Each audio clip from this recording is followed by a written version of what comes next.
and also SDN capabilities, right?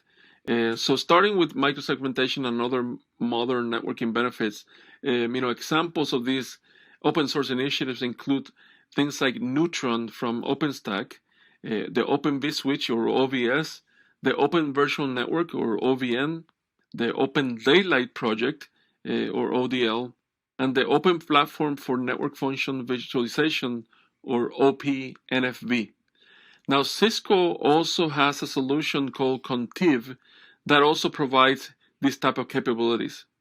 Now, as you already know, the concept of SDN is very broad, and every open source provider and commercial vendors actually takes a little bit different direction.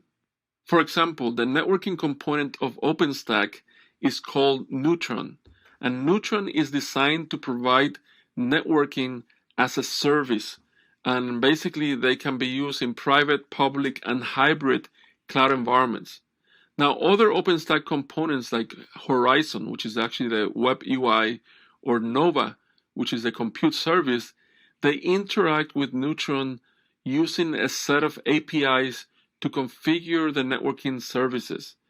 Neutron actually uses plugins to deliver advanced networking capabilities and allow third-party vendors to integrate with the solution.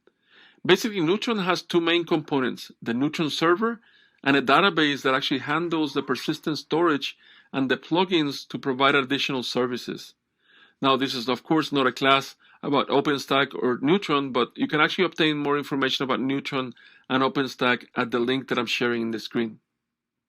Now, OVN was originally created by the folks behind Open vSwitch or OVS, and it was created for the purpose of actually bringing in open source solutions for virtual network environments and SDN environments.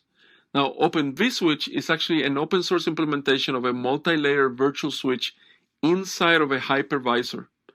Now, you can actually download Open vSwitch and start playing with it and access the documentation at openvswitch.org. Now, another very popular open source project that is focused on the enhancement of SDN controllers to basically provide network services across multiple vendors is called the Open Daylight Project or ODL. Now, for the exam, you only need to have some high-level familiarity with these open source components and examples of them and the concept of SDN. But if you actually want to find more information about Open Daylight and of course, the underlying technologies, you can go to opendaylight.org, as I'm showing the screen. And also Cisco has several tutorials and additional information about Open Daylight in DevNet. And you can actually obtain more information at the link that I'm showing in my screen.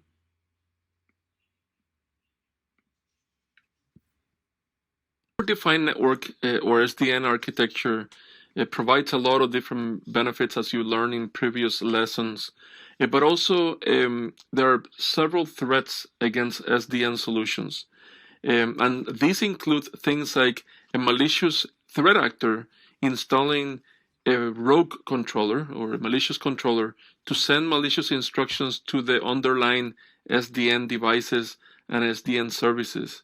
Now you also have man-in-the-middle attacks for communication between the controllers and the SDN devices to change the instructions sent by the controller. Those are a little bit more challenging for an attacker, but they can still be possible. Now, other vulnerabilities can also be used to launch denial of service attacks to the SDN devices or to change the data path to get access to sensitive information. So you also have to understand some of the mitigations for these threats in SDN architectures. First, the SDN controllers need to be placed at a secure location in the network with very stringent access control policies. Also, out-of-band management needs to be used and deployed to establish dedicated channels between the controller and the SDN underlying devices or the network infrastructure devices. Secure communication channels between the controller and the SDN devices, and especially whenever it comes to APIs, you need to follow best practices on how to enhance the security of APIs, apply encryption, and use modern techniques. And of course, modern SDN solutions like the Cisco DNA Center already provides all these capabilities and all these mitigations, for combating against potential attacks. Another thing that you want to do is to establish trust relationships between the controller and the SDN devices, and the network will still have to cope with assistant threats like attacks on vulnerabilities in the network devices and management stations. So that's why patch management and keeping up with security advisories is so important still in modern days. In an SDN solution, the control plane is separated from the data plane and implemented in a software application. It also allows you to do a lot of different integrations, and at the end of the day automate a lot of your tasks to provide better consistency, and of course at the end of the day to minimize the effort of maintaining, troubleshooting, and operating a network. Now also there are several security benefits to that, because if you're consistent, of course it's expected that security best practices will be implemented in a more consistent manner. And as you also already learned about the Cisco SDN solutions like Cisco ACI and Cisco DNA Center, they provide a lot of capabilities to do either micro-segmentation or very robust segmentation policies, and also to maintain visibility into what is actually happening in the network. And especially in DNA Center, you have things that can be integrated like the Cisco ISE solution, so the Identity Service Engine, for you to perform a lot of robust policy enforcement and visibility, integrating with other technologies like the Cisco Stealth Watch as well. So these technologies not only allow you to scale and be consistent, but also provide a lot of security capabilities as well. We already mentioned the Cisco ETA solution for detecting threats in encrypted traffic, gaining visibility of what's actually happening in the network with integration with Cisco Stealth Watch, and at the end of the day, providing consistent and very robust policies to the underlying networking devices. And work with programmable infrastructures is extremely important in today's environment. You saw the value of using APIs in previous lessons. You also saw the capabilities of SDN solutions and the benefits of an SDN solution. So whether you actually have configured a large network in the past or you're just getting started, you know that this is actually probably a very challenging task, right? So it involves a lot of clicking around in GUIs or typing or copy and pasting and many repetitive tasks. So nowadays, network infrastructure devices and components are enabled to support APIs and many programmability capabilities to a complete powerful task and reduce all the repetitive work and save you a lot of time. So using APIs, you can actually make requests like the ones that I'm actually showing here to get interface status of an interface, or get information about the last change that that interface was actually changed, or actually applying different configuration changes like shutting down the interface, or shutting down an interface on 1,000 devices at the same time, or enabling an interface on 1,000 devices at the same time, right? So it allows you to really scale across the organizations. Now, many modern programming languages like Python and Go and things like JavaScript and Swift and many others are flexible and easier to learn than their predecessors, especially Python, right? A lot of times, I get this question, should I actually learn a programming language to get into security? Should I learn a programming language to get into networking? And my answer is absolutely. I always suggest to start with Python.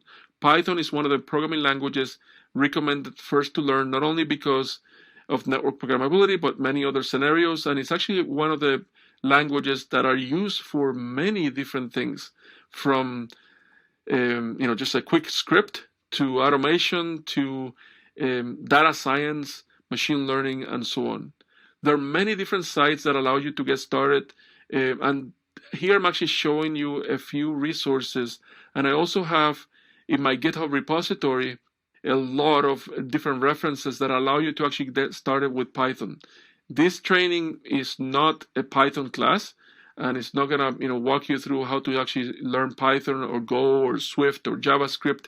But what I'm doing is actually I'm putting as much as information possible in the GitHub repositories that we have available for you, that if you're not exposed to these programming languages, you can actually get started. Now, combining programming capabilities with developer tools like Git or GitHub and GitLab repositories, and also package management system and virtual environments, it actually allows you to create your own set of very powerful tools and workflow. And later you're going to learn more about actually RESTful APIs. We're going to go over a brief introduction of Git and interpreting basic Python scripts used to call different security appliances. And you're going to learn also about PXGrid, which is a solution that you can take advantage of to integrate many different capabilities with devices like the Cisco ISE, the Identity Service Engine. Now, another amazing thing is the power of code reuse and online communities, right? In the past, if you actually wanted to create some program, you always have to start from scratch. But nowadays, you can actually collaborate and use a lot of open source and a lot of modules. Like I was talking about Python, so you can take advantage of tons and tons of Python modules that allows you not only to perform some very quick tasks, but they're Python modules that are used for network programmability as well. For example, here I'm actually showing the package called request. It's a Python package that is installed using a package manager for Python called pip, right? And if you're not familiar with pip, I actually have a reference here for you. And basically, the request library allows you to make HTTP and HTTP requests in Python in very, very easy way. And the reason that I'm mentioning this is because Python requests and that package is actually used a lot nowadays whenever we interact with APIs. So later, whenever we're going to be introducing APIs and introducing different Python scripts to call security appliances and other devices on the network, the request package in Python or the module, it actually is used fairly often. And it will be good for you to at least become familiar with this package. For example, here I'm actually just using the interactive Python shell interpreter to import the request package and then send an HTTP GET request to a website. In this case, it's actually hacker.org. And the HTTP request is actually successful, and that's where you see the 200 message response below. Now, the W3 Schools website has a very good explanation of the HTTP status code messages, right? So I mentioned to you, the 200 message response, but I want to actually at least summarize all the response here for your benefit and for your reference. The messages in the 100 range are informational. The 200 range are related to successful transactions, and that's what you actually want to get whenever you interact with any HTTP or HTTPS device, and especially whenever you're interacting with APIs as well, right? So we want to get message or the status code message 200. Now in the 300 range, that's actually related to HTTP redirection. So if you actually visit a website and it redirects you to another one, you may get something like an HTTP status code of 302, right? And you also have the messages in the 400 range, and those are related to client errors. And the 500 range, those are related to server errors. Now I'm spending a little bit of time here explaining a lot of the HTTP protocol underlying functions, and the reason for that is because you need to know or have an understanding of these functions and functionality in order to be successful interpreting and also interacting with APIs and for, of course, network programmability, right? Whenever HTTP servers and browsers communicate to each other, they perform interactions based on headers as well as body content. Now the HTTP request, and in HTTP there's an HTTP request from the client and a response from the server, but in the request it actually has a different structure. You have the method, which is the how that request will actually be sent to the server and the entities So things like, for example, a GET request, and actually that's used to retrieve information from the server. Head is basically the same as GET, but it actually returns only the HTTP headers and no document body, from the server. You also have POST, which actually sends data to the server, typically using HTML forms, API requests, and the like. Now you also have trace to do a message loopback test along the path to the target resource. You also have put to upload a representation of the specified URI, delete, which deletes the specified resource, options, which actually is returning the HTTP methods that the server supports, and connect, which converts the request connection to a transparent TCP/IP tunnel.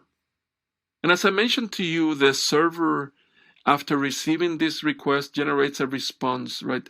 And the server response has 3-digit status codes that are a brief human readable interpretation of the status code, and those are the ones that I explained to you earlier. I mentioned to you before, DevNet is a platform created by Cisco that has numerous resources for network and application developers. Now, DevNet is an amazing resource that includes many tutorials, free video courses, sandboxes, learning paths, and sample code to interact with many APIs, and especially Cisco APIs.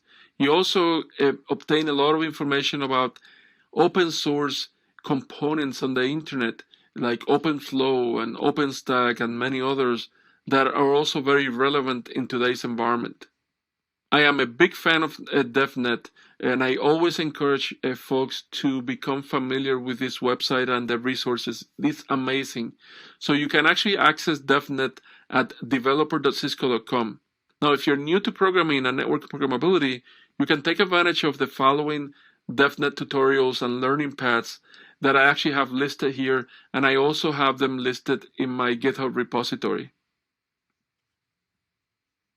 From the previous lessons, APIs are used everywhere these days. A large number of modern applications use some type of APIs because they can make access available to other systems and to interact with other applications. You saw them, at least I briefed them in other lessons whenever we talked about DNA Center, we talked about ACI, and many other technologies that take advantage of APIs for provisioning and to interact with network devices and applications as well. Now, there are a few methods or technologies behind modern APIs. The first one is actually a standards-based web access control protocol that was originally developed by Microsoft, and it was actually used by numerous legacy applications for many years. And this is SOAP, or the Simple Object Access Protocol. Now, SOAP is exclusively related to XML, so it actually uses XML to provide API services. And the XML basic specifications are actually governed by the XML schema definitions or XSD documents. And SOAP was originally created to replace older solutions like the Distributed Component Object Model or DCOM, and also the Common Object Request Broker Architecture, CORBA, right? You can find a lot of information about the latest SOAP specification at the W3 website that I'm actually sharing the screen. However, there are many different APIs in modern times. They use RESTful APIs, and RESTful or REST stands for Representational State Transfer, and many folks actually refer to them as RESTful APIs. But a REST API standard is a little bit easier than SOAP, and it actually uses JSON instead of XML. And it also uses standards like Swagger and the Open API specification for the ease of documentation, actually to help with adoption. As a matter of fact, by using things like the Swagger editor, you can actually export or automatically create even code to interact with the underlying API that is being documented. So because of that and many other benefits, RESTful APIs are actually used nowadays pretty much everywhere. And a lot of the Cisco devices that you're going to be learning later in the course, they use RESTful APIs. Now, there's another query language for APIs that provides many developer tools, and that's actually called GraphQL and Queryable APIs. Now, GraphQL is now used for many mobile applications and online dashboards. Many languages support GraphQL. It's not used in network infrastructure devices that often, but you can actually learn more about GraphQL at the link that I'm sharing in the screen. Now, SOAP and REST share similarities over the HTTP protocol. However, SOAP, it's a little bit more strict than RESTful APIs, and RESTful APIs are considered to be a little bit more flexible.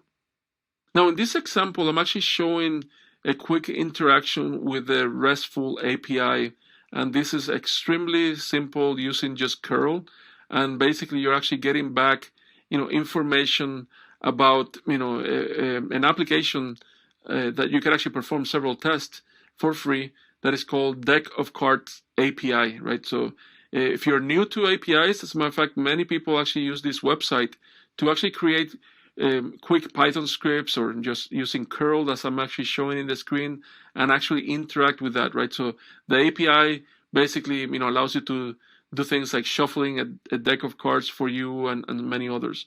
So if you have never played with any APIs before, this actually may be a very quick, dry run. However, I also mentioned to you that DevNet provides tons of documentation on how to actually interact with devices. So for the test, you actually at least have to interpret basic Python scripts, or at least know the structure of a Python script, and probably recognize that it's actually interacting with a RESTful API, for example, using requests and many other capabilities.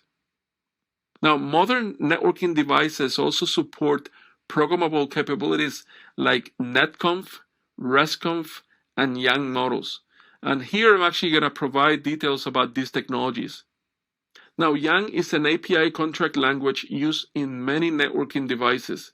In other words, you can actually use YANG to write a specification for what the interface between a client and networking devices or a server should be on a particular topic. Now, YANG is also an industry-wide standard and is defined on RFC 6020. A specification written in YANG is actually often referred to as a YANG module. Now, a collection or a set of YANG modules is often called a YANG model, right? So a YANG model actually typically concentrates on the data that a client processes using standardized operations. Now, keep in mind that in netconf and also in resconf implementation, the YANG controller is the client and the network elements are actually the server. Now, the following are a few examples of what a client can do using different YANG models. You can configure, of course, enable routing protocols or enable different features in a network infrastructure device, or receive notifications. You can also monitor status, invoke different actions like resetting packet counters, rebooting the system, and many other applications as well, right? Or implementations. Now, the YANG model of a device is often called a schema, and that schema defines the structure and the content of messages that are exchanged between the applications and the device itself. Now, the cool thing is that the YANG language provides flexibility and extensibility that are not present in other model languages. Whenever you create a new YANG module, you can leverage the data hierarchies defined in other modules, so that makes it a little bit more flexible and extensible. Now, YANG is also allows you to expand, and scale in a very consistent manner as well. DevNet, just like I mentioned to you, has tons of different videos and demonstration, but they actually have a video course that demonstrate how YANG works at the following link. Now, I mentioned netconf, and netconf is it's a standard that is actually defined on RFC 6241 and 6242, and was created to overcome the challenges of the SNMP, so the Simple Network Management Protocol. netconf has a concept of a client and a server, and a netconf client typically has the role of a network management application. And the netconf server, or netconf server, is a managed network device like a router, a switch, a firewall, and so on. So you also can have intermediate systems that are often called controllers. and that controls a particular aspects of a domain, and controllers act as a server to its managers and as a client to the networking devices, as I'm actually sharing in the screen. Now, a quick thing behind the scenes is that netconf was created before Yang. Other languages were actually used for netconf operations. However, nowadays, Yang is the only language widely supported and used for netconf now in present time. Now, netconf sessions established from a netconf client to a server consist of a sequence of messages. Both of the parties send a hello message, and then whenever they actually try to connect, and all messages exchanges are initiated by the client, and then the hello messages include which netconf protocol version the device actually support. Then the server also state which optional capabilities it also supports as well. So there's a hello messages for this type of negotiation. Now, netconf messages are encoded in XML, and of course they're defined on the netconf standard. Now, netconf communication is actually done over secure SSH or secure shell SSH, but using a default port of 830, so 830. It doesn't use the default port for SSH, but this actually can be configured to a different port, depending on the implementation. Now, the other cool thing that I actually like is that DevNet has several sandboxes where you can actually practice this concept in more detail. And by the way, there's actually an open source Python library for netconf called the NC client, and it's actually available in GitHub at the link that I'm actually sharing in the screen. You basically can install, this client or the NC client Python module using pip, right? With a pip install NC client, and this is actually an example of it. Now, the last topic that I want to cover in this lesson is RESTconf, and you already learned that REST is a type of modern API. Well, RESTconf is actually the merging of the capabilities of netconf, but over a REST API, right? And this is why REST-based variant of netconf is actually just called RESTconf, right? And it's now supported in many networking devices and in the industry, and is defined in RFC 8040. And the following are the RESTconf principles, right? The RESTconf interface is built around a small number of standardized requests that you already learned. Things like get, put, post, patch, delete, and many others, right? And there are several REST principles that are similar to netconf. For example, the client-server model, you also have the layer system principle, and the first two uniform interface principles as well. So there's a lot of similarity in there. Now, RESTconf requires the server to keep some client state. Any request the RESTconf client sends is acted upon the server immediately. You can actually not send any transactions that span multiple RESTconf message. So subsequently, some of the key features of netconf, including network-wide transactions, are not possible in RESTconf.